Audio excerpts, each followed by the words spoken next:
L'Agence du numérique en santé a mis en place en 2021 le CERT Santé pour aider les structures de santé à gérer quotidiennement les menaces de cybersécurité.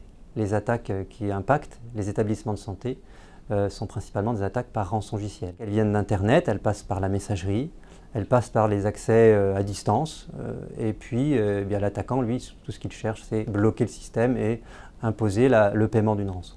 Ce n'est pas forcément, et c'était même rarement, de voler des données de santé et pour ensuite les revendre sur Internet.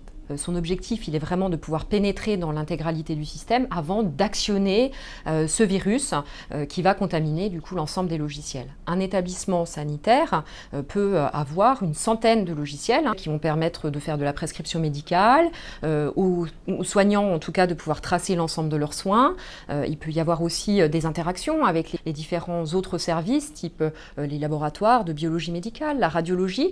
Donc tous ces services-là ne peuvent plus communiquer. Ces attaques, elles touchent aussi les prestataires, les éditeurs de solutions de logiciels de santé, dossiers patients, dossiers métiers pour les professionnels de santé, contraignant ces établissements à fonctionner en mode dégradé dans leur gestion quotidienne des patients. Concrètement, on se retrouve exactement dans la même situation que lorsqu'il y a une panne complète de l'informatique et parfois de la téléphonie. Du coup, donc, toutes ces équipes soignantes restent sans information pour traiter le patient et donc il y a un impact sur la prise en charge. Nous apportons quotidiennement un appui aux établissements de santé qui sont victimes d'actes de cybermalveillance en leur fournissant des bonnes pratiques, en les aidant à investiguer, en les aidant à mettre en place des mesures techniques concrètes pour réduire l'impact de l'incident, mais aussi pour mieux sécuriser leur système d'information.